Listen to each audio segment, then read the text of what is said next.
7년 전, 저는 하루아침에 불륜녀가 되었습니다. 남편이 실명 위기에 빠진 그날, 시어머니가 내민 사진 한 장에 제 인생은 산산조각 났습니다. 하지만 아무도 몰랐습니다. 제가 왜 모든 오해를 뒤집어 쓴 채 사라질 수밖에 없었는지.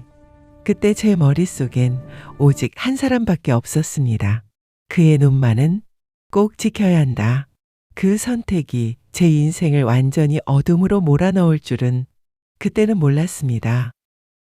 이 가슴 아픈 사연이 궁금하시다면 지금 바로 구독과 좋아요를 눌러주세요. 이 채널에서만 볼 수 있는 특별한 이야기들이 당신을 기다립니다. 차가운 대리석 바닥에 주저앉은 나는 내 인생이 송두리째 뽑혀 나가는 것을 무기력하게 지켜봐야 했다. 7년 전 그날, 강준혁은 불의의 사고로 빛을 잃을 위기에 처했다. 의사는 절망적인 표정으로 각막 이식만이 유일한 희망이라고 했다. 그의 눈앞이 암흑으로 변해가는 것을 보며 내 세상도 함께 무너지는 듯 했다. 그러나 그 절망의 그림자는 이내 더 거대한 괴물의 형상을 띠었다. 시어머니 강태희가 내민 사진들은 잔인하게도 나를 불륜녀로 규정하고 있었다.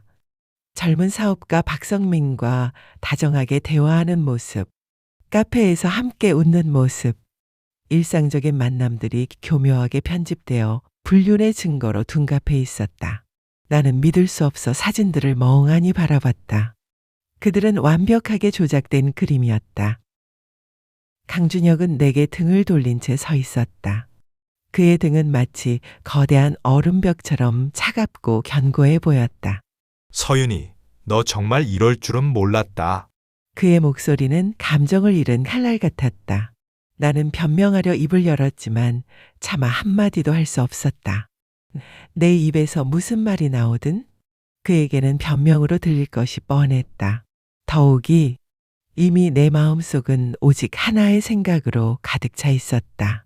강준혁의 눈, 실명 위기에 처한 그를 위해 내가 할 수 있는 유일한 일은 어쩌면 이 비난을 모두 감수하는 것일지도 모른다는 섬뜩한 직감이 내 영혼을 휘감았다. 나는 그를 사랑했다. 그가 빛을 잃으면 내 존재도 의미가 없다고 생각할 만큼 깊이 사랑했다. 그래서 나는 기꺼이 그의 눈이 되어주고 싶었다. 그를 세상의 어둠 속에서 구해낼 수만 있다면 내가 어떤 지옥을 겪어도 상관없다고 생각했다. 시어머니 강태희는 은은한 미소를 머금고 있었다. 그 미소는 마치 잘 벼려진 비수처럼 내 심장을 파고들었다. 윤희야, 네가 알아서 잘 처신해야지. 준혁이 눈이 이렇게 됐는데 네가 이러는 건 아니지? 그녀의 목소리는 부드러웠지만 그 속에 담긴 비난과 경멸은 지옥의 불길보다 뜨거웠다. 나는 그녀의 의도를 너무나 잘 알고 있었다. 내가 이 집안에 들어오는 것을 처음부터 반대했던 그녀는 준혁의 사고를 빌미로 나를 쫓아낼 절호의 기회를 잡은 것이었다. 나는 바싹 마른 입술을 꾹 다물었다. 내 눈빛은 흔들렸지만 결코 굴복하지 않았다. 나는 준혁을 바라봤다. 그의 얼굴은 분노와 배신감으로 일그러져 있었지만 나는 그 속에서 깊은 슬픔을 읽었다. 그는 나를 믿지 않았고 그 사실이 내게는 세상의 종말과도 같았다. 나는 테이블 위에 놓인 이혼 서류를 보았다. 서윤이라는 세 글자 옆에 놓인 도장은 차갑게 빛났다. 그 도장을 찍는 순간 내 인생은 완전히 다른 길로 접어들 것이다. 그러나 나는 망설이지 않았다. 그에게 눈을 돌려줄 수 있다면 내가 모든 것을 잃어도 좋았다. 내 인생은 완전히 다른 길로 접어들 것이다. 나는 떨리는 손으로 펜을 쥐었다. 잉크가 번지듯 내 눈물이 흐르고 서류 위에 얼룩을 남겼다. 이 얼룩은 단순히 잉크 자국이 아니었다. 내 영혼의 가장 깊은 곳에서 피 흘리는 상처의 흔적이었다. 나는 고개를 들고 준혁의 눈을 똑바로 바라봤다. 그의 시선은 내게 닿지 못했지만 나는 그의 마음속에 깊이 박힌 오해와 분노를 느낄 수 있었다. 그리고 나는 알았다. 이 모든 것을 내가 감당해야만 한다는 것을. 조용히 서류에 도장을 찍고 나는 더 이상 아무 말도 하지 않았다. 내 심장은 이미 갈기갈기 찢겨 너덜너덜해진 채 차가운 대리석 바닥에 흩뿌려진 조각 같았다. 저택의 문을 나서는 순간 나는 내가 알던 세상과의 완전한 단절을 예감했다. 이혼 서류에 도장을 찍는 순간 내 심장 한 구석은 싸늘하게 식어버렸지만 동시에 새로운 결심의 불꽃이 타올랐다. 나는 그를 위해 모든 것을 포기하는 것에서 멈추지 않고 그의 잃어버린 빛을 되찾아주기 위한 마지막 희생을 택하기로 했다. 그것은 아무도 모르는 나만의 비밀스러운 여정의 시작이었다. 어둠이 짙게 깔린 밤, 나는 병원 복도를 마치 유령처럼 떠돌았다. 차가운 공기가 폐부 깊숙이 스며들어 내 마음속 공허함을 더욱 도드라지게 했다. 준혁은 여전히 혼수 상태에 빠져 있었다. 그의 얼굴은 평소의 날카로움 대신 고통과 불안으로 얼룩져 있었다. 나는 그의 침대 곁에 앉아 잠든 그의 손을 조심스럽게 잡았다. 그의 손은 따뜻했지만 내 손은 차갑게 식어 있었다. 나는 눈을 감고 지난 몇 시간 동안 내 머릿속을 맴돌았던 수많은 생각들을 정리했다. 이혼, 오해, 그리고 그의 실명 위기. 이 모든 혼란 속에서 내가 할 수 있는 유일한 일은 내가 가진 모든 것을 던져 그를 구원하는 것이었다. 각막 기증이 가능합니다. 단, 수술 후 기증자는 시력을 잃을 수도 있습니다. 담당 의사의 냉정한 목소리가 귓가에 맴돌았다. 그 말을 들었을 때 나는 조금의 망설임도 없었다. 마치 당연한 수순처럼 느껴졌다. 나의 눈, 세상의 아름다움을 담아왔던 나의 두 눈.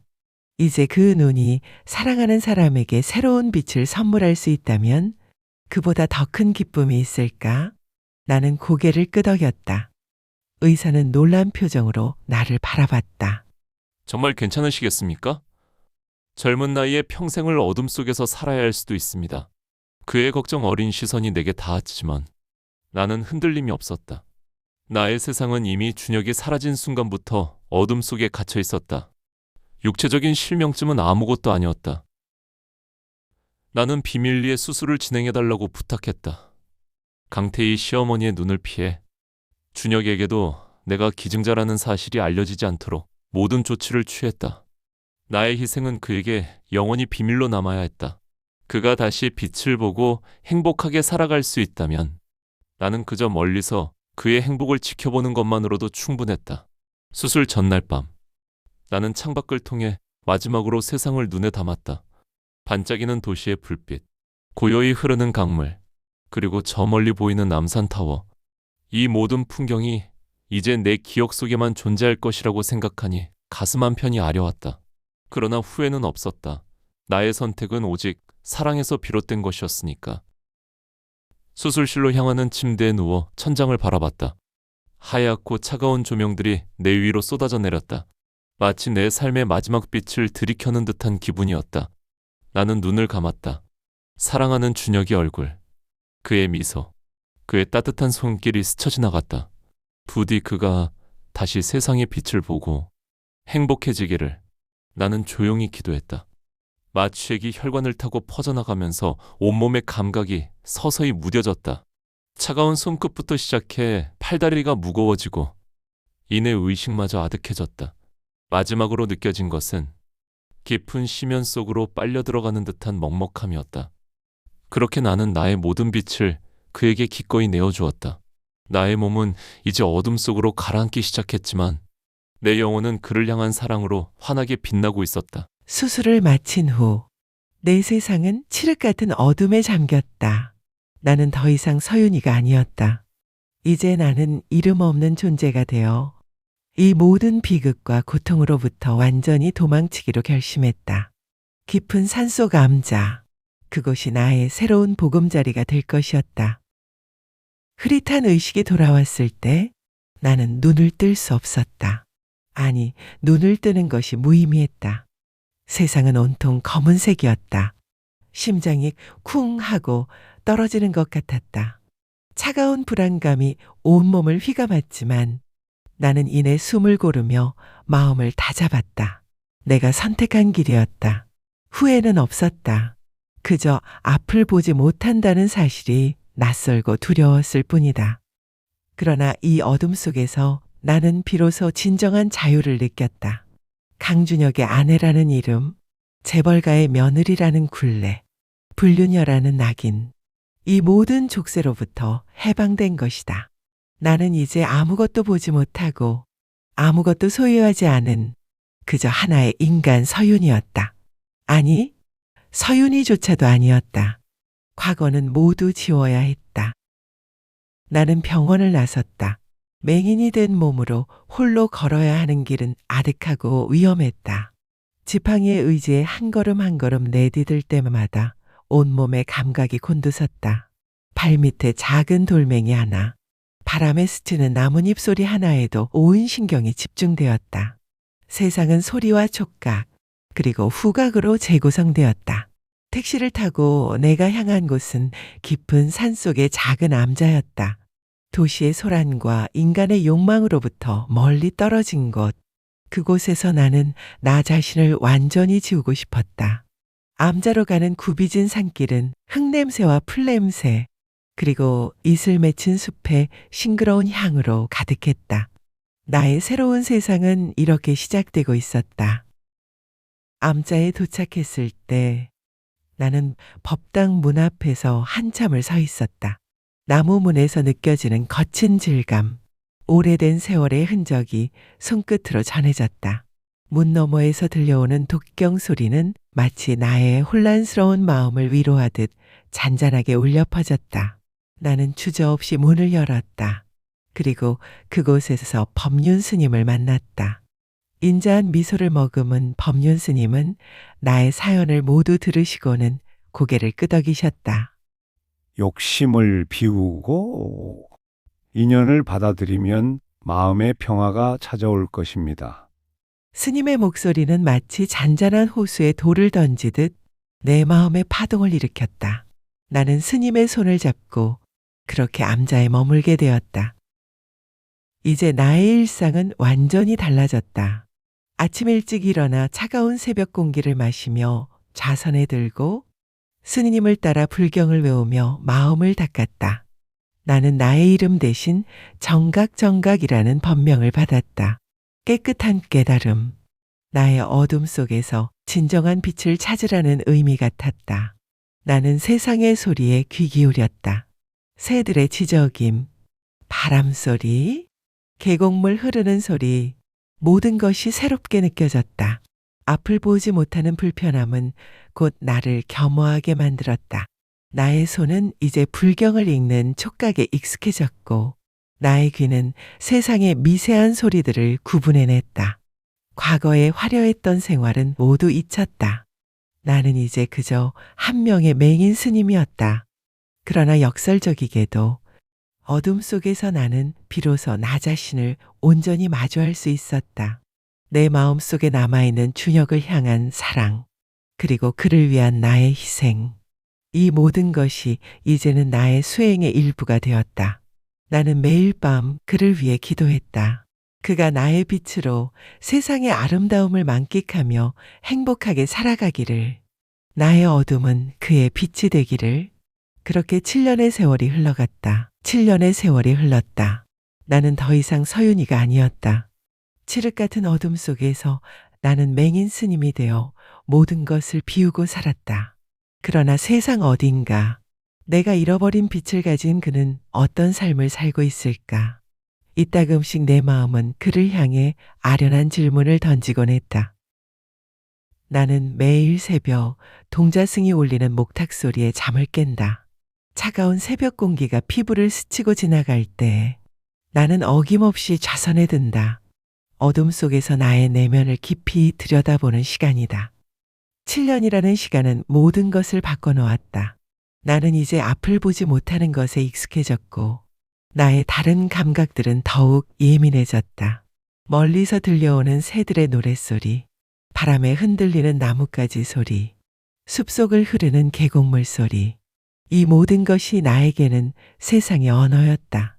나의 손끝은 오래된 불경의 글자들을 어루만지며 그 속에 담긴 지혜를 온몸으로 흡수했다. 나의 삶은 고요하고 평온했지만 가슴 한구석에는 늘 아련한 그리움이 자리하고 있었다. 바로 그를 향한 그리움이었다. 나는 그가 어떻게 살고 있을지 상상하곤 했다. 내가 그에게 돌려준 눈으로 그는 세상을 어떻게 바라보고 있을까? 나의 희생이 그의 삶에 빛이 되어 주었을까? 아마 그는 이제 나 같은 존재는 까맣게 잊고 성공한 사업가로서 행복한 삶을 살고 있을 것이다. 그가 행복하기를 바랐지만 때로는 그의 기억 속에 아주 작게라도 내가 남아있기를 바라는 이기적인 마음이 들 때도 있었다. 나는 그럴 때마다 스스로를 다그쳤다. 집착은 번뇌를 부르는 법. 모든 것을 내려놓고 오직 수행에만 전념해야 한다고. 그러나 인간의 마음은 그리 쉽게 다스려지지 않았다. 하루는 시주를 받아오라는 법륜 스님의 말씀에 따라 마을 어귀까지 내려갔다. 지팡이의 의지에 한 걸음 한 걸음 조심스럽게 걸어 내려가는 길은 언제나 나에게 고요한 사색의 시간이었다. 숲길을 따라 내려오자 멀리서 희미하게 자동차 소리가 들려왔다. 이곳 암자까지 오르는 길은 험하고 외진 편이라 평소에는 자동차 소리를 듣기 어려웠다. 나는 발걸음을 멈추고 귀를 기울였다. 익숙하지 않은 엔진 소리가 가까워지고 있었다. 저절로 심장이 미세하게 뛰기 시작했다. 혹시나 하는 실현될 리 없는 헛된 기대감이 내 마음을 흔들었다. 나는 길가에 서서 잠시 휴식을 취했다. 따뜻한 햇살이 내 얼굴을 간지렸다. 눈을 감고 햇살의 온기를 느끼고 있는데 갑자기 내 바로 옆에서 자동차 문이 닫히는 소리가 들렸다. 그리고 곧이어 낯익은 듯 낯선 향수 냄새가 바람을 타고 코끝을 스쳤다. 세련되고 도회적인 향. 어딘가 모르게 강렬하면서도 쓸쓸함이 묻어나는 향이었다. 나는 본능적으로 숨을 들이켰다. 이 향은 7년 전 나의 기억 속에 깊이 각인은 되어 있던 그 남자의 향이었다. 심장이 걷잡을 수 없이 격렬하게 요동치기 시작했다. 설마 그가 이곳에 왔을 리가. 나는 애써 마음을 진정시키려 했지만 온몸의 감각이 비명을 지르듯 깨어났다. 내 발밑의 흙먼지, 바람의 미세한 움직임, 심지어 공기 중의 습도마저도 다르게 느껴졌다. 그가 가까이 있다는 강렬한 예감에 온몸이 얼어붙었다. 나는 숲길 한가운데서 그 낯익은 향수에 얼어붙었다. 설마 하는 마음과 함께 그가 정말 이곳에 나타났을지도 모른다는 섬뜩한 예감이 온몸을 휘감았다. 그러나 나는 그를 만날 준비가 되어 있지 않았다. 나는 그저 이름 없는 맹인 스님일 뿐이었다. 나는 돌연 숨을 멈췄다. 자동차 문이 닫히는 소리와 함께 들려온 익숙한 듯 낯선 향수 냄새. 그 향은 7년 전 내가 사랑했던 그 남자 강준혁의 것이었다.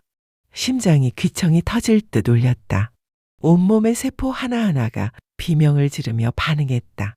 설마 그가 이곳에 올 리가 없는데.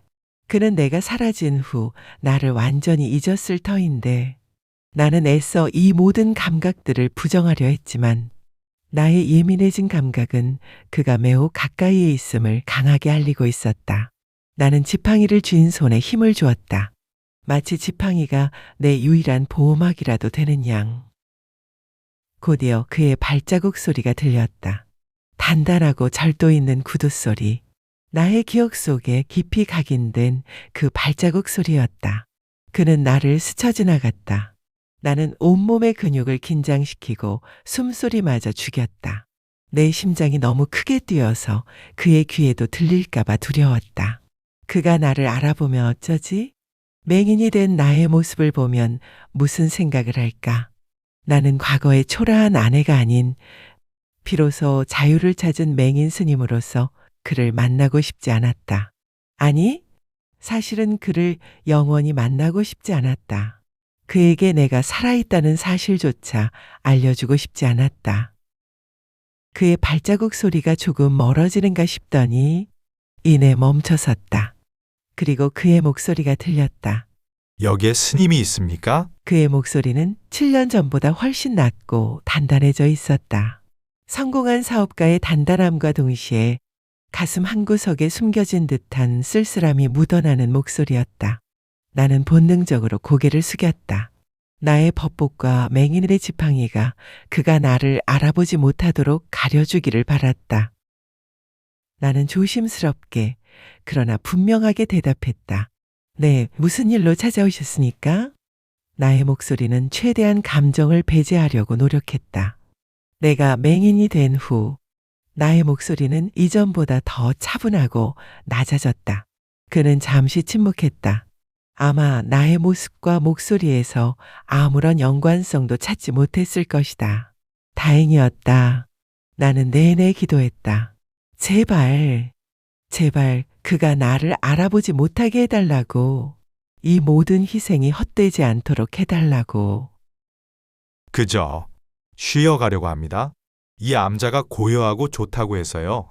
그의 말은 어딘가 모르게 지쳐 보였다. 100억 자산가가 되었지만 그의 마음속에는 여전히 해소되지 않은 공허함이 자리하고 있는 듯 했다.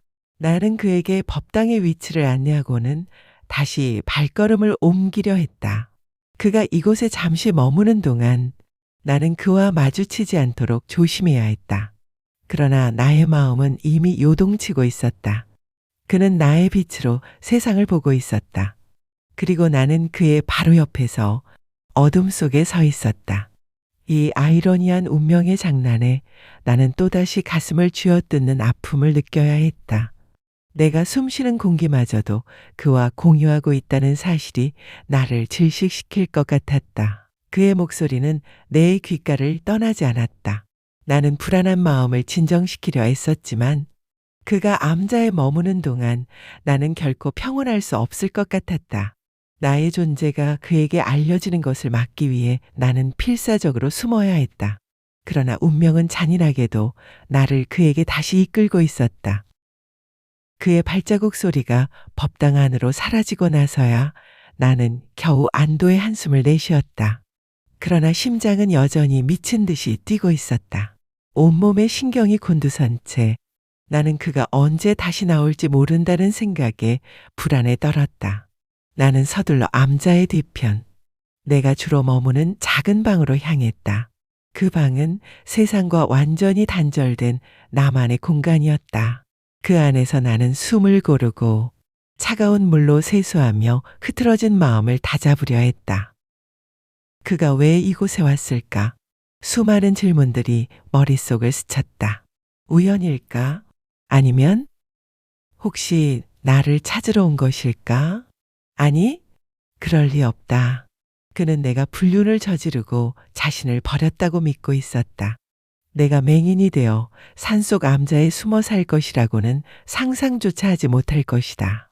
나는 이불 속에 파고들어 몸을 웅크렸다. 어둠은 나를 감싸 안았지만 동시에 그의 존재가 만들어낸 그림자 또한 나를 덮쳤다.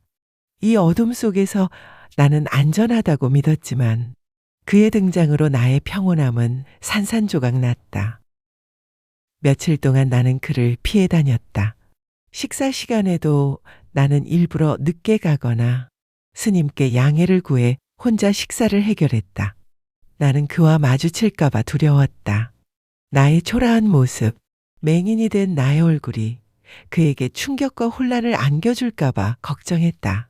그는 이제 성공한 100억 자산가였다. 나의 존재는 그에게 잊고 싶은 과거의 그림자일 뿐이었다. 내가 그를 사랑했던 만큼 그의 행복을 지켜주고 싶었다.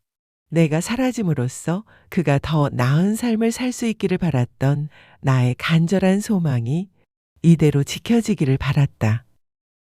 하지만 운명은 나의 뜻대로 움직이지 않았다. 어느 날 오후 나는 법륜 스님께 드릴 약초를 캐러 숲속으로 들어갔다. 지팡이의 의지에 익숙한 길을 걷고 있는데 갑자기 발밑이 미끄러지면서 나는 비탈길로 굴러떨어졌다. 짧은 비명과 함께 나는 몸을 가눌 수 없었다. 팔과 다리에서 날카로운 통증이 느껴졌다. 앞을 보지 못하는 상태에서 길을 잃자 극심한 공포가 밀려왔다. 나는 필사적으로 주변을 더듬으며 도움을 요청했다. 살려주세요. 아무도 없으신가요? 바로 그때 멀리서 익숙한 목소리가 들렸다. 스님, 괜찮으십니까? 그의 목소리였다. 강준혁.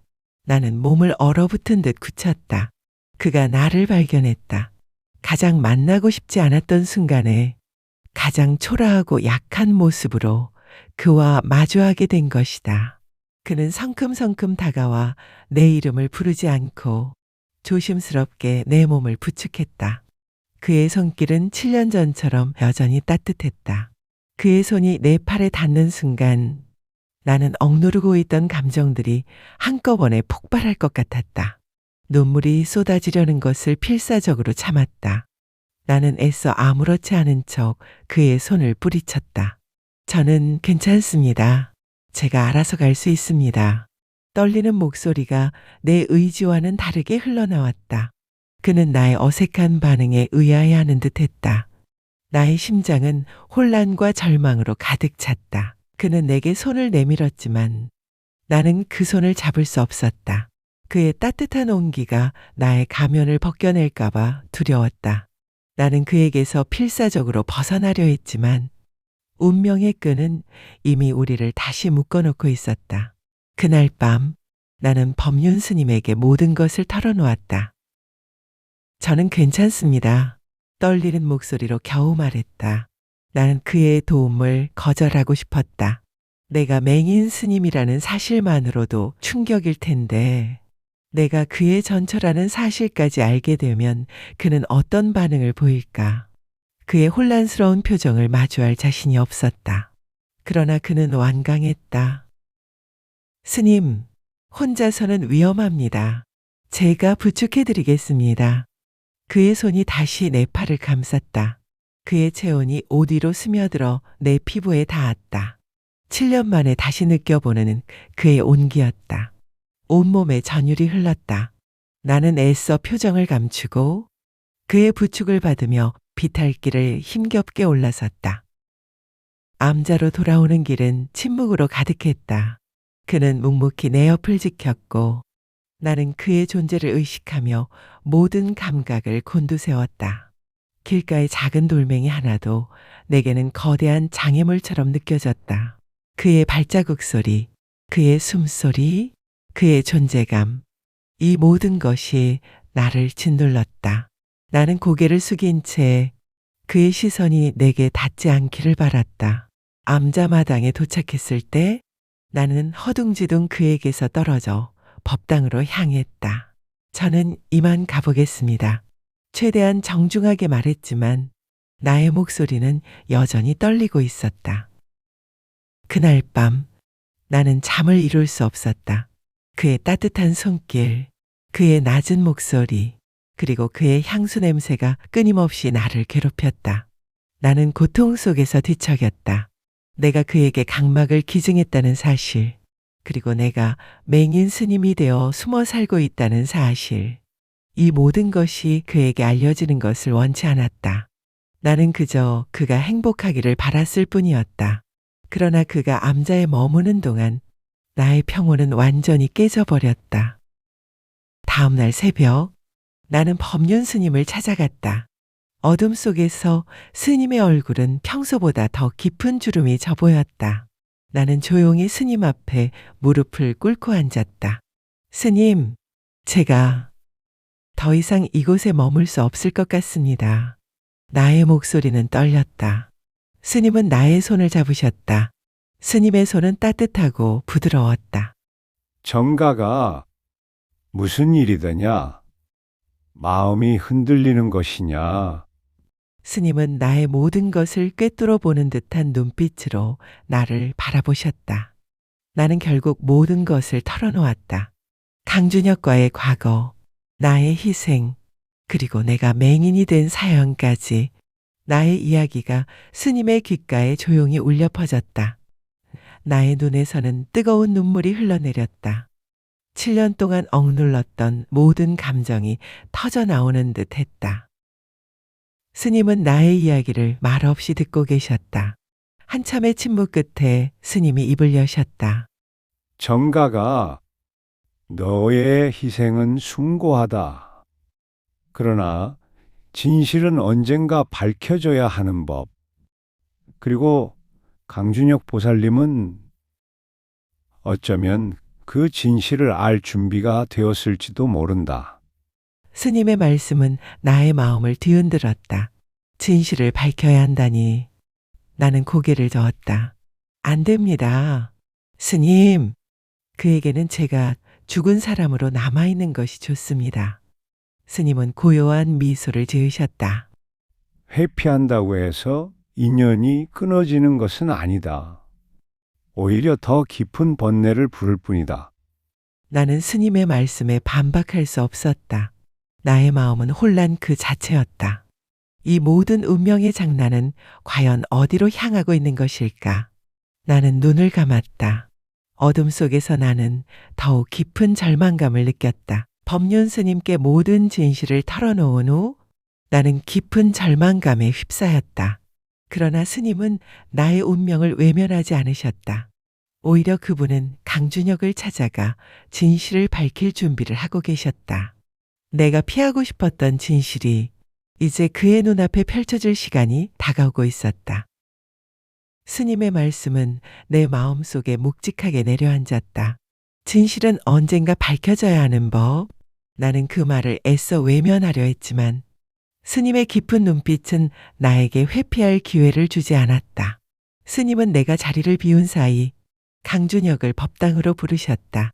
나는 나의 작은 방에서 그들의 대화를 엿들을 수 없었지만 내 심장은 초조하게 울렸다. 무슨 대화가 오고 갈까? 스님은 과연 그에게 무엇을 말할까? 나는 혹시라도 나의 존재가 그에게 알려질까봐 숨죽이며 기다렸다. 나는 방 안을 서성였다. 지팡이가 바닥을 두드리는 소리마저 크게 들릴까봐 조심스러웠다. 나의 손은 식은땀으로 축축했다.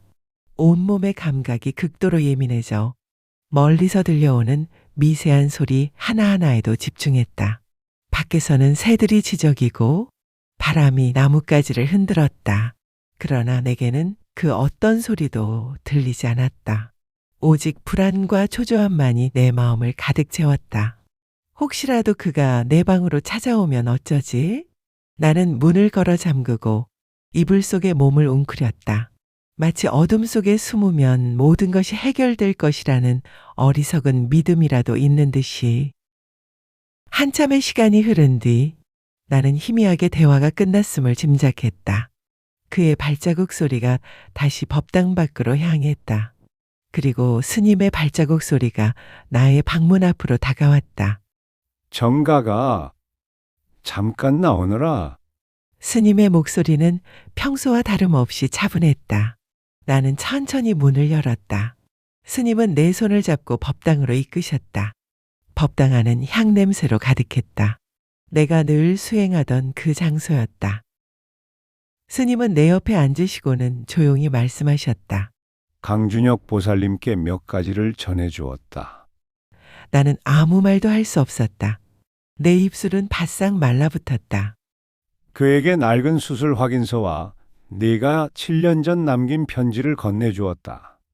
그 순간 내 심장은 쿵 하고 바닥으로 떨어지는 것 같았다. 수술 확인서, 내가 그에게 각막을 기증했다는 증거였다. 그리고 편지, 내가 실명 직전 마지막으로 남겼던 나의 진심이 담긴 편지였다. 나는 스님의 손을 잡았다. 스님, 정말 그렇게 하셨습니까? 나의 목소리는 믿을 수 없다는 듯이 떨렸다. 스님은 고개를 끄덕이셨다. 이제는 때가 되었다. 모든 진실이 제자리를 찾아야 할 때가. 나는 눈을 감았다. 7년 전 내가 그에게 남겼던 그 편지의 내용이 생생하게 머릿속에 떠올랐다. 당신이 세상의 빛을 다시 본다면 나는 어둠 속에 있어도 행복할 거요. 나의 마지막 작별 인사이자 나의 영원한 사랑 고백이었다. 그 편지를 그가 읽게 될 줄이야.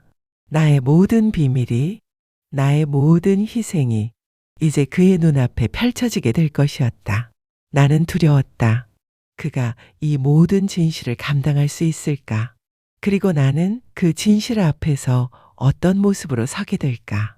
나의 마음은 알 수 없는 혼란과 함께 아주 희미한 희망의 빛을 느끼고 있었다. 오랜 어둠 속에서 비로소 나의 이야기가 시작되려 하고 있었다. 내가 그에게 남긴 편지가 그의 손에 쥐어졌을 것이라는 생각에 나의 심장은 걷잡을 수 없이 요동쳤다. 7년 동안 꽁꽁 숨겨왔던 나의 비밀, 나의 희생이 이제 그의 눈앞에서 그 실체를 드러낼 것이다. 나는 그가 나의 편지를 읽는 순간 어떤 감정을 느끼게 될지 상상하며 숨죽였다. 나는 법당 문 밖에서 초조하게 기다렸다. 발소리 하나, 숨소리 하나도 내지 않으려 애썼다. 나의 모든 감각은 강준혁이 있는 곳으로 향해 있었다. 스님은 그에게 편지와 수술 확인서를 건네주었다고 했다. 나는 그가 지금 어디에 앉아 어떤 표정으로 그 모든 것을 읽고 있을지 상상했다. 내 심장은 마치 천둥이라도 치는 듯이 격렬하게 울렸다. 7년 전 나의 모든 사랑과 절망을 담았었던 그 편지, 그리고 나의 각막이 그에게 이식되었다는 냉정한 의학적 증거. 그 모든 것이 그의 마음을 뒤흔들 것이 분명했다. 갑자기 법당 안에서 희미하게 흐느끼는 소리가 들려왔다.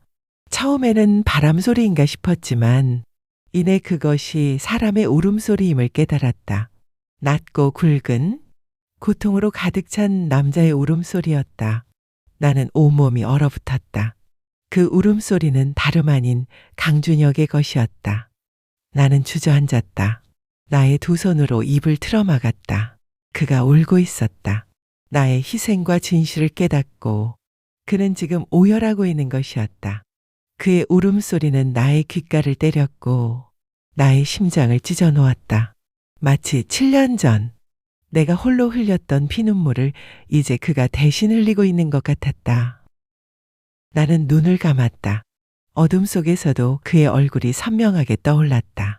분노와 배신감으로 가득 찼던 7년 전 그의 얼굴, 그리고 지금 진실을 깨닫고 고통으로 일그러진 그의 얼굴.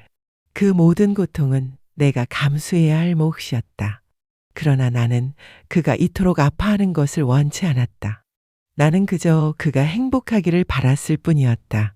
나의 사랑은 그에게 고통을 주지 않는 것이었다. 그의 울음소리가 법당 안을 가득 채웠다. 절규에 가까운 울음소리는 내 영혼 깊숙한 곳까지 파고들어 나를 숨쉬기조차 힘들게 했다. 얼마나 시간이 흘렀을까? 울음소리가 잦아들고 이내 침묵이 찾아왔다. 나는 조심스럽게 법당 문을 열었다. 어둠 속에서 희미하게 보이는 그의 모습에 나는 또다시 가슴이 미어지는 것 같았다. 그는 법당 중앙에 주저앉아 있었다. 그의 어깨는 축 처져 있었고 손으로는 얼굴을 감싸고 있었다. 그의 옆에는 구겨진 편지와 수술 확인서가 놓여 있었다. 나는 한 걸음 한 걸음 조심스럽게 그에게 다가갔다. 나의 발소리가 들릴까봐, 그가 또다시 고통스러워할까봐 두려웠다. 그의 곁에 섰을 때 나는 나의 모든 것을 바쳤던 그에게 아무 말도 할 수 없었다. 그저 그의 옆에 말없이 서서 그의 아픔을 함께 느끼는 것 외에는 아무것도 할 수 없었다. 그는 천천히 고개를 들었다. 그의 눈은 붉게 충혈되어 있었고 얼굴은 눈물과 콧물로 얼룩져 있었다. 그의 얼굴은 7년 전의 강준혁과는 전혀 다른 모습이었다. 성공한 사업가의 냉철함 대신 어린아이처럼 상처받은 영혼만이 남아 있었다. 그의 시선이 나에게 닿았다. 그러나 그는 나를 알아보지 못했다. 나는 맹인 스님이었다. 그는 나에게 말했다. 스님, 제가 너무나 큰 죄를 지었습니다. 그의 목소리는 갈라져 있었다. 나는 그의 손을 잡고 싶었다. 그의 아픔을 위로하고 싶었다. 그러나 나는 그럴 수 없었다. 나의 존재가 그에게 또 다른 고통이 될까봐 두려웠다. 진실이 밝혀진 이 순간 나는 더 깊은 혼란 속에 빠져들었다. 그의 눈물과 갈라진 목소리는 나의 심장을 후벼 팠다.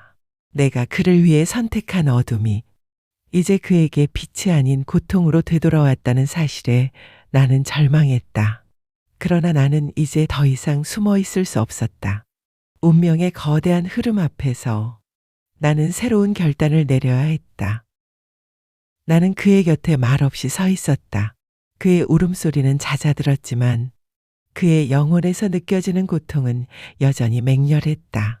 그의 손에 들린 구겨진 편지와 수술 확인서가 나의 모든 희생을 낱낱이 증명하고 있었다.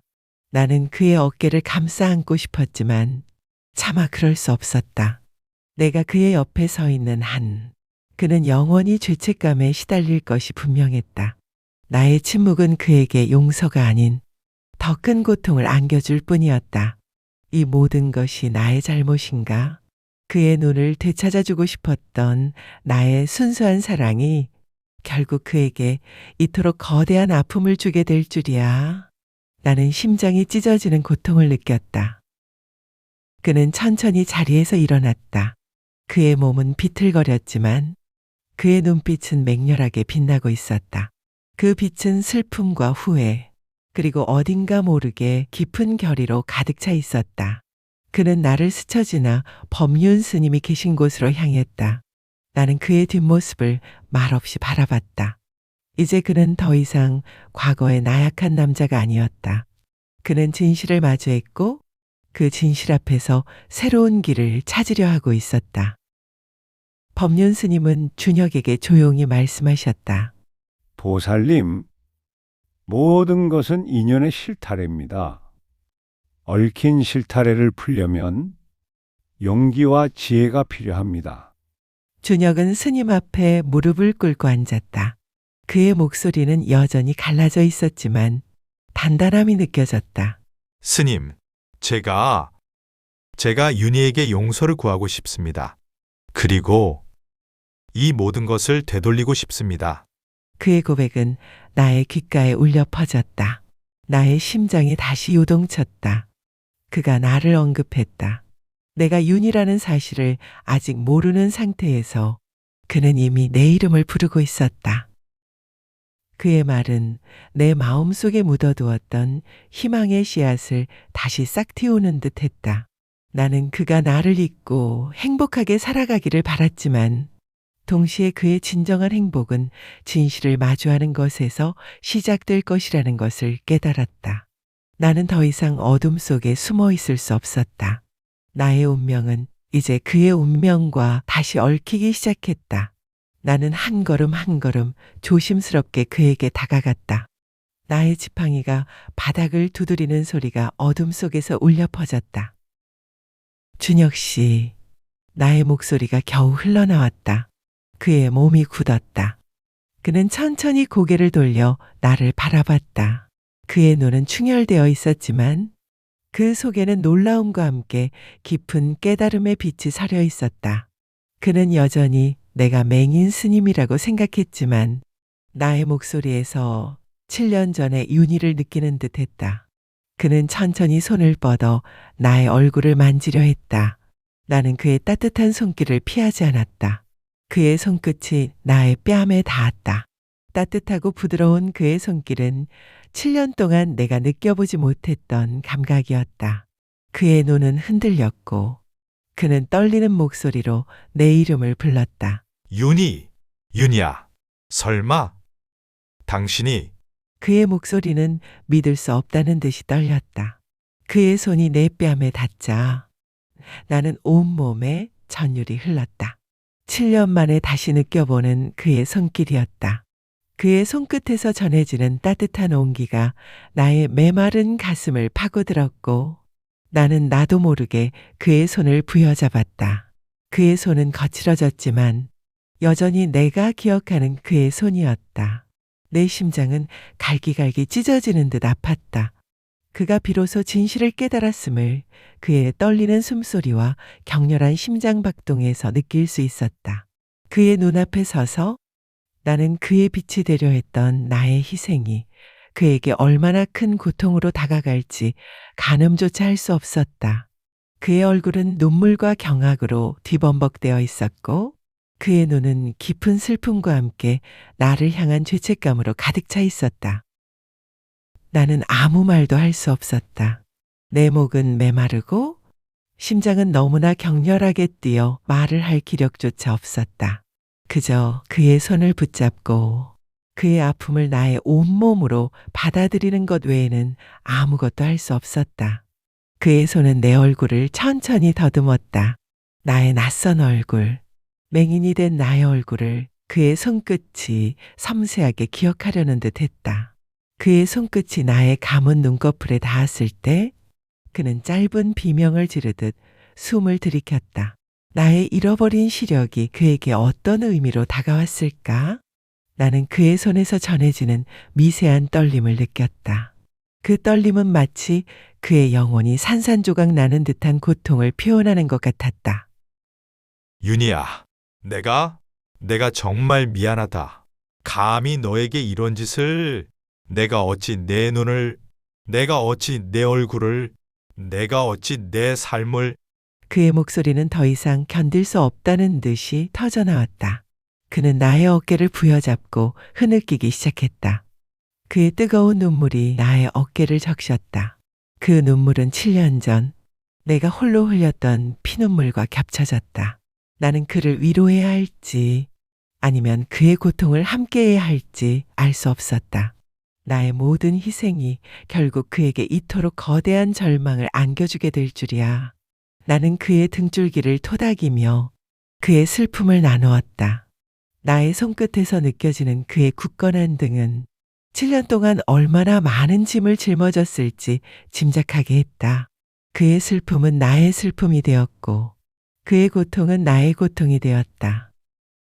법당 안은 우리의 흐느낌과 침묵으로 가득했다. 향냄새는 더 이상 평온함을 주지 못하고 오히려 우리의 고통을 더욱 날카롭게 만들었다. 나는 그의 품에 안겨 흐느꼈다. 7년 동안 억눌러 왔던 모든 서러움, 외로움, 그리고 그리움이 한꺼번에 터져나왔다.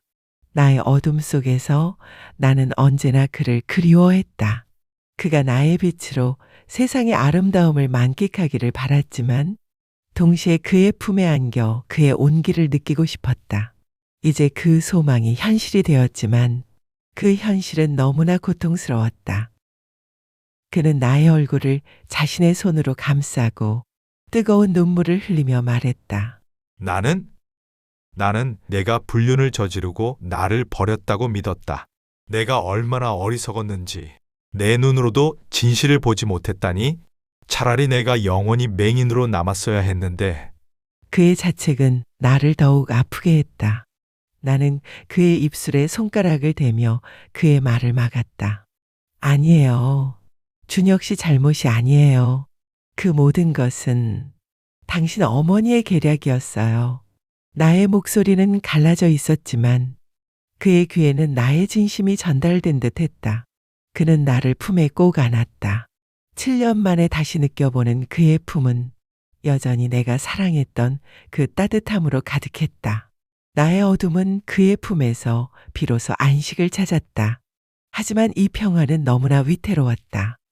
이제부터 우리는 이 거대한 진실과 마주해야만 했다. 그의 품에 안겨 7년의 회한과 고통을 쏟아낸 후 나는 겨우 진정을 찾았다. 법당 안은 여전히 고요했지만 우리의 존재로 인해 그 고요함은 깊은 슬픔을 머금고 있었다. 그는 나를 놓아주지 않았다. 마치 내가 다시 사라질까봐 두려워하는 어린아이처럼 나의 손을 꽉 잡고 있었다. 그의 손끝에서 느껴지는 미세한 떨림은 그가 아직 충격에서 벗어나지 못했음을 말해주고 있었다. 윤희야, 제발 말해줘. 이 모든 게 어떻게 된 일인지, 어머니가 무슨 짓을 한 건지, 그리고 내 눈은, 네 눈은 왜 이렇게 된 건지. 그의 목소리는 갈라져 있었지만 간절함으로 가득했다. 그는 진실을 갈구하고 있었다. 7년 동안 그의 마음속을 갉아먹었던 오해와 죄책감을 해소하기 위해 그는 모든 것을 알아야 했다. 나는 그의 손을 마주 잡았다. 나의 손은 그의 손보다 훨씬 작고 여렸다. 나는 깊은 숨을 내쉬었다. 이제는 말해야 할 때였다. 내가 숨겨왔던 모든 진실을 그의 눈을 바라보지 못하는 이 순간에도 나의 진심을 담아 전달해야 했다. 나는 천천히 이야기를 시작했다. 7년 전 그가 사고로 실명위기에 처했을 때부터 의사의 절망적인 진단, 그리고 시어머니 강태희가 내민 조작된 사진들. 어머니는 당신이 사고로 시력을 잃은 틈을 타서 나를 내쫓으려 했어요. 내가 불륜을 저지른 것처럼 꾸미고 당신을 나에게서 완전히 떼어놓으려 했죠. 나의 목소리는 차분했지만 내 마음속에는 당시의 분노와 배신감이 다시금 휘몰아쳤다. 그의 손이 나의 손을 더욱 세게 움켜쥐었다. 나는 그의 어깨에서 느껴지는 그의 미세한 떨림을 통해 그의 분노가 얼마나 깊어지고 있는지 알 수 있었다. 그리고 가장 중요한 진실, 당신이 각막 기증자를 찾지 못해 절망하고 있을 때 나는 결심했어요. 내 눈을 당신에게 주기로. 당신이 다시 세상을 볼 수만 있다면 내가 이 세상의 어둠 속에 갇혀도 괜찮다고 생각했어요. 나의 목소리가 흔들렸다. 그 순간 그의 손이 나의 손을 놓아버렸다. 그는 경악에 찬 숨을 들이켰다. 나는 그의 앞에서 나의 희생을 이야기하는 것이 얼마나 잔인한 일인지 깨달았다. 그는 잠시 아무 말도 하지 못했다. 법당 안에는 그의 거친 숨소리만이 가득했다. 그때 법륜 스님이 조용히 다가오셨다. 스님은 내 옆에 앉으시고는 준혁에게 낡은 수술 확인서와 내가 남긴 편지를 다시 건네주셨다. 강준혁 보살님, 윤희 보살님이 남긴 이 편지를 다시 한번 읽어보십시오. 그리고 이것이 그녀의 희생을 증명하는 서류입니다. 스님의 차분한 목소리가 우리의 격정적인 감정을 진정시키려 했었다. 준혁은 떨리는 손으로 편지를 다시 펼쳤다. 나는 그가 나의 글씨를 더듬는 소리를 들었다. 종이가 바스락거리는 소리, 그의 거친 숨소리, 그리고 나의 심장 박동 소리, 모든 것이 고요한 법당 안에서 증폭되었다. 당신이 세상의 빛을 다시 본다면 나는 어둠 속에 있어도 행복할 거요. 나의 편지 구절이 그의 입술에서 다시 흘러나왔을 때 그는 결국 참았던 울음을 터뜨렸다. 윤희야, 내가 이런 사랑을, 내가 이런 어리석음을. 그는 몸을 부들부들 떨며 눈물을 쏟아냈다. 나는 그의 얼굴을 만져주었다. 뜨거운 눈물로 젖은 그의 얼굴을 나는 손끝으로 더듬어 느꼈다. 그의 고통은 나의 고통보다 훨씬 깊었다. 그는 내가 준 빛으로 세상을 보고 있었지만 그 빛이 이제 그를 어둠 속으로 끌어내리는 것 같았다. 스님은 조용히 합장하시며 우리의 슬픔을 지켜보고 계셨다. 나의 모든 진실은 이제 그의 영혼 깊숙이 새겨졌다. 나의 모든 진실이 그의 영혼을 강타했을 때 강준혁은 더 이상 7년 전의 그가 아니었다. 그는 절규했고 오열했으며 이내 그 모든 고통을 응축한 듯한 차가운 분노를 내뿜기 시작했다. 그의 몸에서 뿜어져 나오는 냉기마저 나의 피부에 와닿는 듯했다. 나는 그의 손을 잡고 있었지만 그의 손은 이미 복수를 향한 굳건한 의지로 가득 차 있었다. 어머니가 어떻게 나에게, 그리고 당신에게 이런 짓을 할 수 있지? 내가 보던 모든 세상이 당신의 눈으로 본 세상이었다니? 나는 내가 사랑했던 당신을 불륜녀로 몰아세우고 내 눈으로 당신을 쫓아냈다니? 그의 목소리는 분노와 자기 혐오로 일그러져 있었다. 그의 손이 부들부들 떨렸고 나는 그의 몸에서 뿜어져 나오는 격렬한 에너지를 느꼈다. 그 분노는 단순히 어머니를 향한 것이 아니라 진실을 보지 못했던 자신에 대한 깊은 절망에서 비롯된 것이었다. 나는 그의 손을 꽉 잡았다. 그의 분노가 나에게까지 전이되는 것 같았다. 나의 어둠 속에서 나는 그의 격렬한 감정을 더욱 선명하게 느낄 수 있었다. 그는 천천히 나에게서 벗어나 몸을 일으켰다. 그의 눈빛은 맹렬하게 타오르고 있었다. 슬픔과 후회로 가득 찼던 눈빛은 이제 차갑고 날카로운 칼날처럼 변해 있었다. 그의 몸은 흔들림 없었지만 그 안에서 뿜어져 나오는 기운은 법당 전체를 압도할 듯했다. 용서하지 않을 겁니다. 이 모든 일을 꾸민 자들을 결코 용서하지 않을 겁니다. 그의 목소리는 낮고 단단하게 울려 퍼졌다. 그 속에는 100억 자산가 강준혁의 냉혹한 결단력이 고스란히 담겨 있었다. 나는 그의 변화에 압도당했다. 내가 사랑했던 그 남자가 이제 복수의 화신이 되어버린 것 같았다. 나는 그의 앞에 서서 그의 손을 잡았다. 준혁 씨, 복수는 또 다른 상처를 낳을 뿐이에요. 그저 모든 것을 내려놓고 마음의 평화를 찾으세요. 나의 목소리는 간절했다. 그의 분노가 그를 삼키지 않기를 바랐다. 내가 그에게 빛을 돌려준 것은 그가 행복하게 살아가기를 바랐기 때문이었다. 복수심에 사로잡혀 또 다른 어둠 속으로 빠져들기를 원치 않았다. 그러나 그의 눈빛은 흔들림이 없었다. 아니요. 윤희야, 당신이 잃어버린 모든 것을 되찾아 줄 겁니다. 당신을 모함했던 자들에게 합당한 대가를 치르게 할 겁니다. 그것이 내가 당신에게 할 수 있는 유일한 속죄입니다. 그의 결의는 단단했다. 법륜 스님은 조용히 우리를 지켜보고 계셨다. 스님은 깊은 한숨을 내쉬며 말씀하셨다. 인연의 굴레는 이렇듯 깊구나. 그러나 복수는 칼날과 같으니 휘두르는 자 또한 상처 입는 법이다. 스님의 말씀은 준혁의 귀에 닿았지만 그의 결의를 흔들지는 못했다. 그는 나의 손을 놓았다. 그의 손끝에서 느껴지는 차가운 감각은 그가 얼마나 냉정한 결심을 했는지 알려주는 듯했다. 나는 그의 팔을 붙잡으려 했지만 그의 몸은 이미 복수를 향해 움직이고 있었다. 그는 나에게 깊은 절을 올렸다. 윤희야, 잠시만 기다려줘. 내가 모든 것을 바로잡고 돌아올게. 당신이 잃어버린 모든 것을 되찾아 줄게.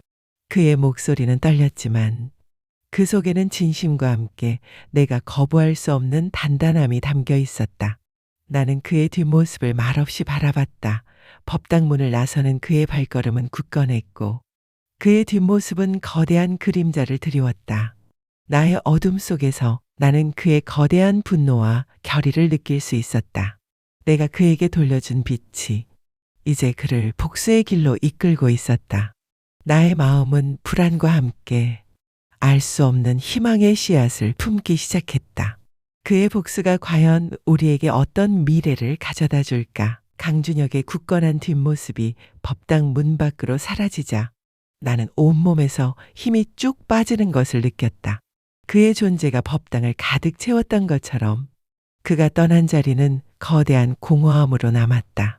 그의 복수심에 찬 눈빛과 단단한 결의는 나에게 불안감을 안겨주었지만 동시에 그가 나를 위해 움직이고 있다는 사실에 희미한 희망 또한 싹트고 있었다. 나는 천천히 주저앉아 그의 채취가 남아있는 공기를 깊이 들이마셨다. 법륜 스님은 나의 옆에 오셔서 조용히 나의 손을 잡으셨다. 정가가 이제 그의 몫이다. 우리는 그가 인연의 실타래를 어떻게 풀어낼지 지켜봐야 할 것이다. 스님의 목소리는 차분했지만 그 속에는 깊은 염려가 담겨 있었다. 나는 고개를 끄덕였다. 나의 운명은 이제 그의 손에 달려 있었다. 내가 할 수 있는 것은 그저 이곳에서 그의 행동을 기다리는 것뿐이었다. 그의 복수가 나에게 평화를 가져다 줄지 아니면 또 다른 고통을 안겨줄지 알 수 없었다. 나는 그저 그가 무사하기를 그리고 이 모든 고통에서 벗어나 진정한 행복을 찾기를 바랄 뿐이었다. 그가 떠나고 며칠이 흘렀다. 암자는 다시 고요함을 되찾았다. 그러나 나의 마음은 더 이상 고요하지 않았다. 나는 밤낮으로 그의 생각에 잠겼다. 그는 지금 무엇을 하고 있을까? 강태희 시어머니는 어떤 반응을 보일까? 박성민은 과연 어떤 처벌을 받게 될까? 나의 어둠 속에서 나는 그의 복수의 과정을 생생하게 상상했다. 때로는 너무나 잔인한 상상에 몸서리를 치기도 했고, 때로는 통쾌함에 희미한 미소를 짓기도 했다. 그러나 대부분의 시간은 불안과 걱정으로 가득했다. 그의 복수가 그를 더 깊은 나락으로 빠뜨릴까봐 두려웠다. 나는 새벽 일찍 일어나 좌선에 들었다. 차가운 새벽 공기는 나의 정신을 맑게 해주었다. 나의 손은 염주를 돌리며 끊임없이 기도했다. 그를 위한 기도, 그리고 나를 위한 기도였다. 나는 불경을 외우며 마음을 다스리려 노력했지만 나의 마음은 좀처럼 진정되지 않았다. 그의 목소리, 그의 눈빛, 그의 따뜻한 손길이 끊임없이 내 머릿속을 맴돌았다. 나는 그가 없는 세상에서 7년을 살아왔지만 이제 그의 존재가 다시 나의 삶에 깊숙이 들어와 있었다. 그가 없는 고요함은 더 이상 평화롭지 않았다. 점심 공양을 마치고 나는 암자 주변을 산책했다. 지팡이의 의지에 익숙한 길을 걷다 보니 내가 처음 이곳에 왔을 때의 감각들이 다시금 생생하게 떠올랐다. 세상은 소리와 촉각, 그리고 후각으로 재구성되었다. 바람 소리, 새들의 지저김, 계곡물 흐르는 소리, 모든 것이 예전과 다르게 느껴졌다. 이제는 이 모든 소리 속에서 그의 존재를 느끼고 있었다. 나는 나뭇가지에 손을 뻗어 나뭇잎의 질감을 느꼈다.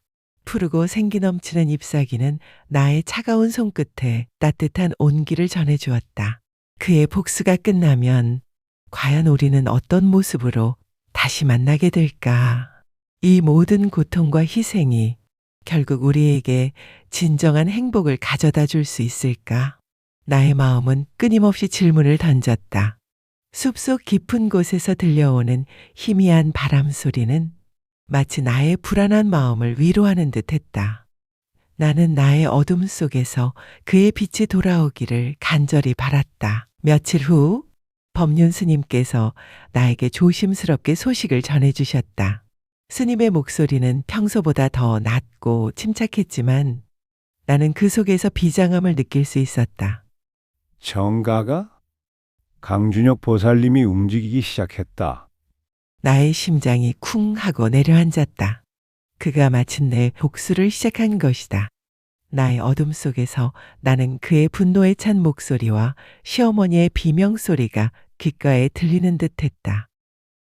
스님은 준혁이 강태희 시어머니를 찾아가 모든 진실을 폭로했다고 말씀하셨다.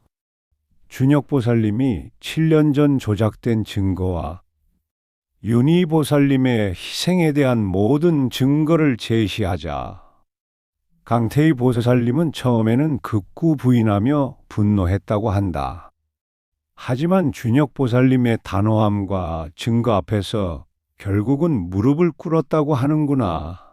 스님의 담담한 설명에도 불구하고 나의 마음속에서는 격렬한 드라마가 펼쳐지고 있었다.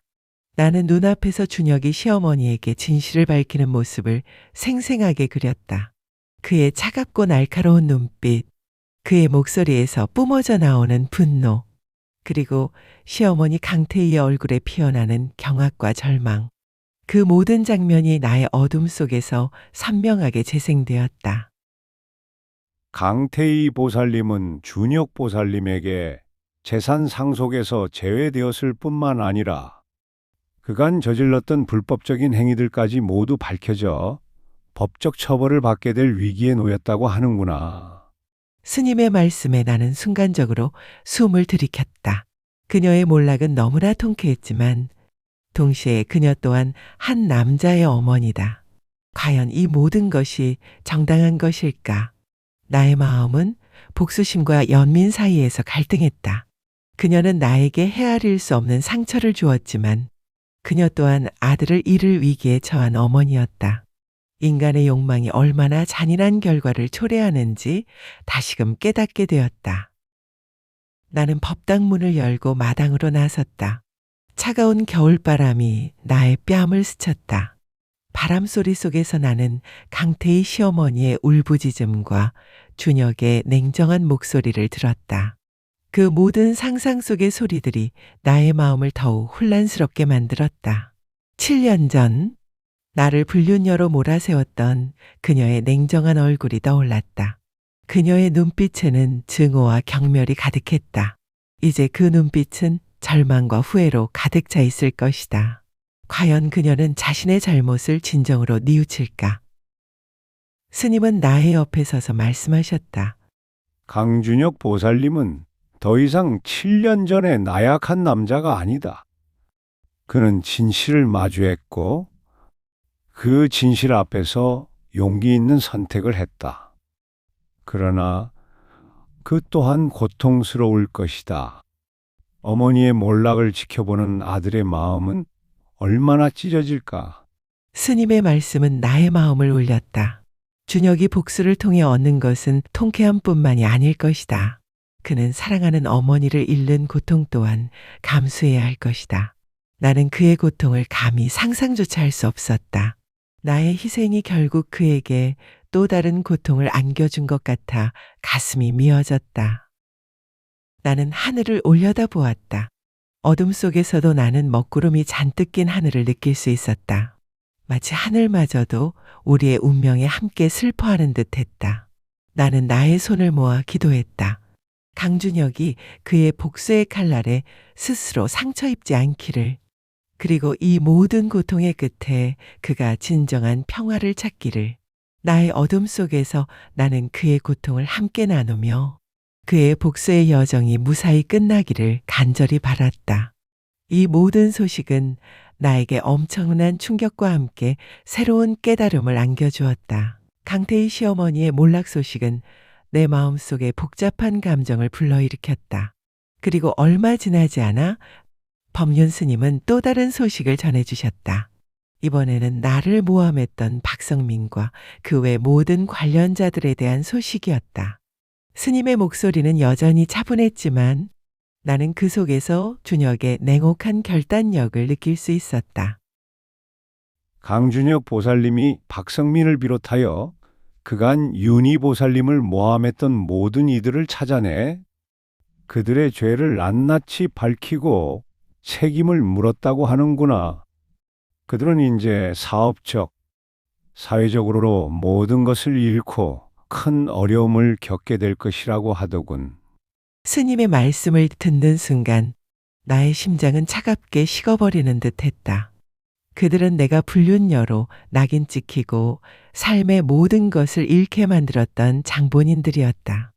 그들의 파멸은 나의 마음속 깊은 곳에 응어리졌던 분노를 어느 정도 해소시켜 주었지만 동시에 공허함 또한 안겨주었다. 내가 그토록 바라던 복수가 이루어졌음에도 불구하고 나의 마음은 여전히 평온하지 않았다.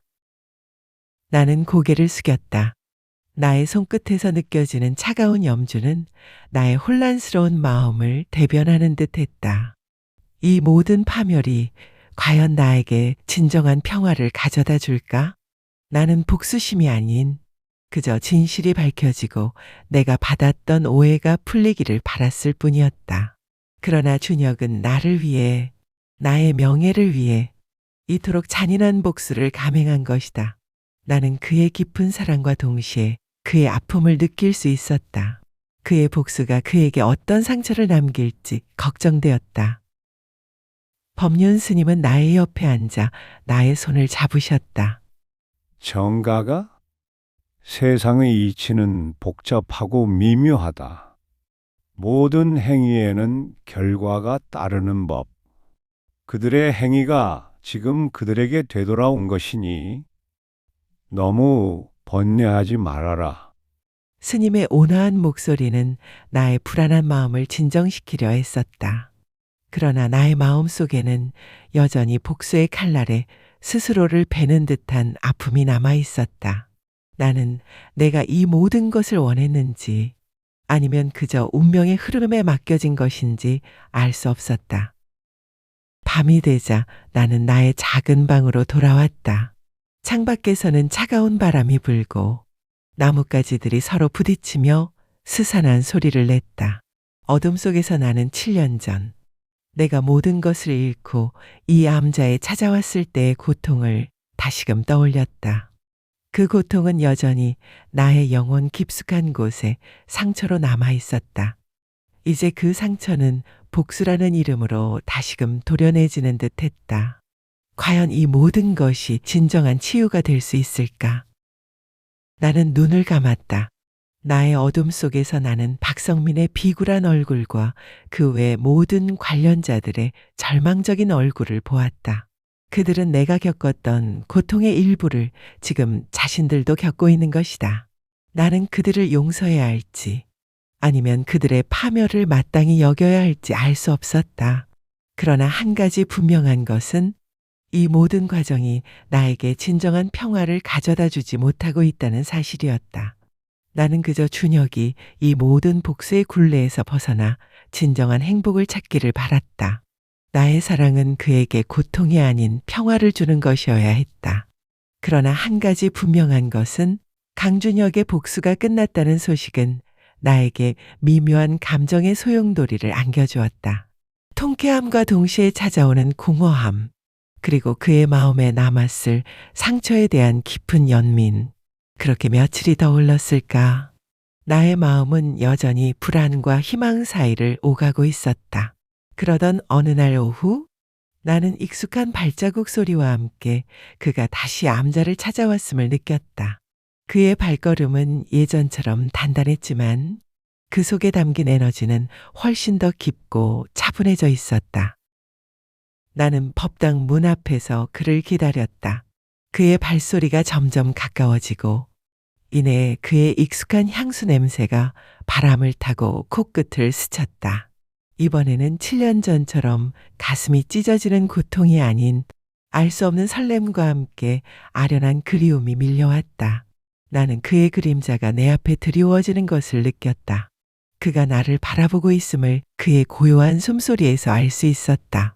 그의 시선은 이전처럼 격렬한 슬픔이나 분노로 가득 차 있지 않았다. 대신 깊은 성찰과 함께 나를 향한 변함없는 사랑과 존경이 담겨 있는 듯 했다. 윤희야, 그의 목소리는 낮고 부드럽게 울렸다. 7년 전에 차갑고 날카로웠던 목소리는 사라지고 진정한 자신을 찾은 듯한 따뜻함과 깊이가 느껴졌다. 나는 그의 목소리에서 그가 얼마나 많은 고통과 번뇌를 겪으며 이 자리에 섰을지 짐작할 수 있었다. 나는 천천히 고개를 들었다. 나의 맹인 눈은 그를 바라볼 수 없었지만 나의 영혼은 그의 모든 것을 느끼고 있었다. 그의 손이 나의 손을 조심스럽게 잡았다. 그의 손끝은 이전보다 훨씬 부드럽고 따뜻했다. 복수의 칼날을 휘둘렀던 그의 손이 이제는 나를 치유하려는 듯했다. 그는 나의 손을 깍지 끼고는 말없이 나를 품에 안았다. 그의 품은 7년 전처럼 따뜻했고 그의 심장 박동 소리는 여전히 굳건했다. 나는 그의 품에 안겨 깊은 숨을 내쉬었다. 그의 품에서 나는 비로소 진정한 안식을 느꼈다. 나의 모든 불안과 걱정이 눈 녹듯 사라지는 듯 했다. 그는 이제 복수의 화신이 아닌 진정한 자신을 찾은 듯 했다. 그의 몸에서는 더 이상 격렬한 분노의 기운이 느껴지지 않았다. 대신 깊은 평화와 함께 나를 향한 변함없는 사랑만이 가득했다. 나는 그의 품에 기대어 물었다. 모든 것이 다 해결되었나요? 나의 목소리는 작고 떨렸다. 그는 나의 머리를 쓰다듬으며 대답했다. 응? 윤희야, 이제 모든 것이 제자리를 찾았어. 당신을 아프게 했던 모든 것들이 합당한 대가를 치렀어. 그의 목소리는 피로에 지쳐 있었지만 그 속에는 홀가분함과 함께 나를 향한 변함없는 사랑이 담겨 있었다. 나는 그의 품에서 눈물을 흘렸다. 이 눈물은 슬픔의 눈물이 아니었다. 7년 동안 쌓였던 모든 회한과 고통, 그리고 그를 향한 간절한 그리움이 해소되는 안도의 눈물이었다. 나의 어둠 속에서 나는 그의 따뜻한 품을 느끼며 비로소 나의 세상에도 새로운 빛이 찾아왔음을 깨달았다. 그는 더 이상 복수심에 사로잡힌 남자가 아니었다. 그는 진정한 자신을 찾았고 나의 옆에서 나를 지켜주기 위해 돌아온 나의 영원한 빛이었다. 그의 품에 안겨 따뜻한 온기를 느끼는 동안 나는 나의 어둠 속에서 새로운 희망의 빛을 보았다. 그는 더 이상 복수심에 사로잡힌 남자가 아니었다. 그의 품은 내가 7년 동안 그리워했던 그 평화로움으로 가득했다. 우리는 한참을 말없이 서로의 온기를 나누었다. 그의 심장 박동 소리는 나의 마음속에 깊은 안정을 가져다 주었다. 그는 나를 조심스럽게 놓아주고는 나의 두 손을 자신의 손으로 감쌌다. 그의 눈빛은 깊은 사랑과 함께 새로운 결의로 빛나고 있었다. 윤희야, 내가 당신에게 용서를 구할 방법은 이 세상에 없을 거야. 하지만 당신이 나에게 돌려준 빛으로 나는 이제 당신의 눈이 되어 살고 싶어. 그의 목소리는 낮고 진심으로 가득 차 있었다. 나의 심장이 쿵 하고 내려앉았다. 나의 어둠 속에서 그가 나의 눈이 되어 주겠다는 말은 단순한 위로를 넘어선 거대한 약속이었다. 나는 당신의 이름으로 안구 기증재단을 설립할 거야. 당신처럼 고통받는 사람들에게 새로운 빛을 찾아 주 있도록 나의 100억 전 재산을 털어서라도 당신의 희생이 헛되지 않도록 할 거야. 그의 말에 나는 숨을 들이켰다. 100억 자산가인 그가 자신의 전 재산을 털어 안구 기증재단을 설립하겠다니 그의 속죄는 내가 상상했던 것보다 훨씬 더 숭고하고 거대했다. 나의 눈에서는 뜨거운 눈물이 흘러내렸다. 이 눈물은 고통의 눈물이 아니었다. 그의 깊은 사랑과 희생정신에 대한 감격의 눈물이었다. 나의 어둠 속에서 나는 그의 눈물을 닦아주고 싶었다. 나는 그의 손을 잡고 고개를 끄덕였다. 준혁 씨, 당신의 마음을 알아요. 나를 위해 이토록 거대한 결심을 해줘서 고마워요. 나의 목소리는 떨렸지만 그 속에는 진심으로 우러나오는 감격이 담겨 있었다. 내가 그에게 빛을 돌려준 것은 그가 세상의 아름다움을 다시 보기를 바랐기 때문이었다. 그리고 이제 그는 그 빛으로 다른 이들에게 희망을 주려 하고 있었다. 나의 희생이 비로소 진정한 의미를 찾게 되는 순간이었다. 법륜 스님은 조용히 우리를 지켜보고 계셨다. 스님은 온화한 미소를 지으시며 말씀하셨다. 강준혁 보살님, 그대의 속죄는 숭고하구나. 윤희 보살님의 희생이 그대의 마음을 일깨웠으니 이제 두 보살님은 함께 새로운 인연을 만들어갈 때이다. 스님의 말씀은 나의 마음속에 깊은 울림을 주었다. 우리는 이제 더 이상 과거의 아픔에 갇혀 사는 것이 아니었다. 나의 어둠과 그의 빛이 만나 세상에 새로운 희망을 전하는 존재가 될 수 있었다. 그는 나의 손을 꽉 잡아왔다. 그의 손에서 느껴지는 온기는 나의 영혼 깊숙한 곳까지 스며들어 나를 완전히 감싸 안는 듯 했다. 나의 세상은 여전히 어둠이었지만 그의 옆에 서 있는 나는 그 어느 때보다 밝게 빛나고 있었다. 우리의 사랑은 단순히 서로를 향한 감정을 넘어 더 큰 세상을 향한 숭고한 희생과 속죄로 나아가고 있었다. 나는 나의 어둠 속에서 그의 따뜻한 손을 잡고 우리에게 펼쳐질 새로운 미래를 그렸다. 우리의 이야기는 이제 진정한 시작을 알리고 있었다. 안구기증재단을 설립하겠다는 강준혁의 숭고한 결심은 나의 어둠 속에 새로운 빛을 가져다 주었다. 이제 나의 희생은 더 이상 고통의 상징이 아니었다. 그것은 수많은 이들에게 새로운 삶을 선사할 희망의 씨앗이 될 터였다. 그는 암자에 머물며 나를 보살폈고 우리는 천천히 7년의 공백을 메워나갔다. 그의 존재는 나의 어둠을 밝히는 유일한 등불이 되었다.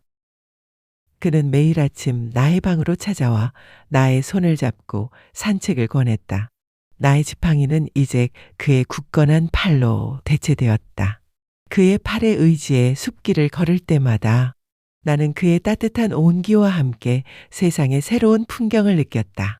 윤희야, 저기 저 소나무 좀 봐. 지난밤 내린 눈을 맞고 더 푸르게 빛나고 있어. 솔잎 끝에는 작은 눈송이가 아직 남아있네.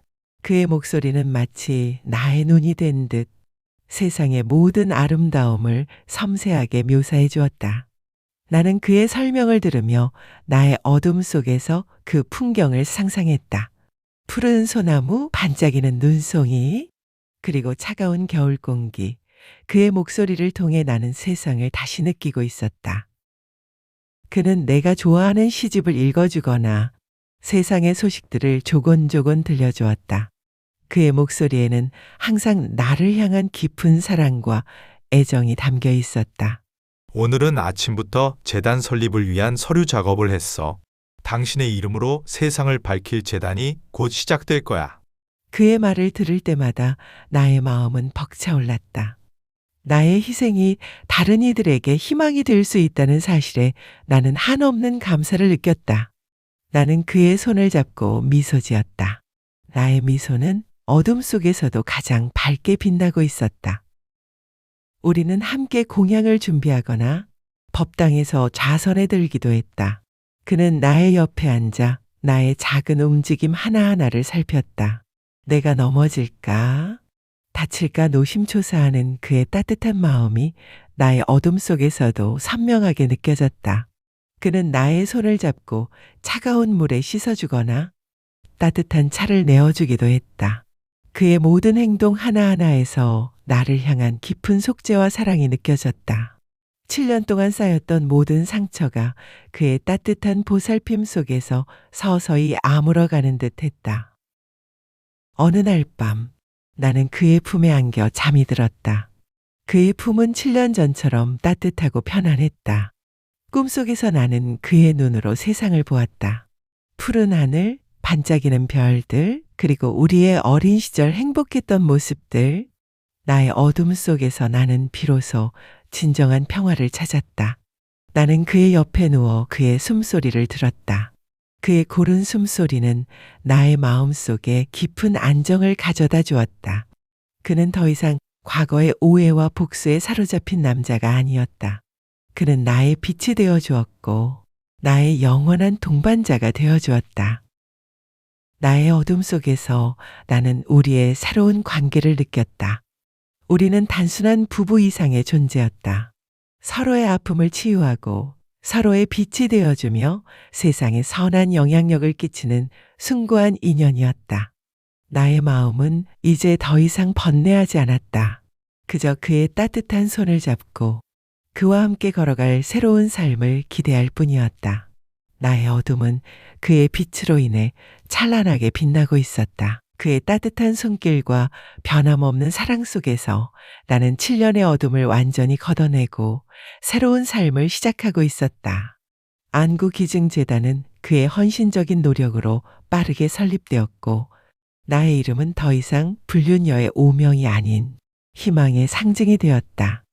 우리는 암자에서 평화로운 나날을 보냈지만 우리의 인연은 이제 더 큰 세상으로 나아가야 할 때임을 직감했다. 어느 맑은 날 오후 그는 나의 손을 잡고 법당 마당에 앉았다. 따뜻한 햇살이 우리의 얼굴을 감쌌다. 윤희야, 이제 우리 함께 세상으로 나아갈 때가 된 것 같아.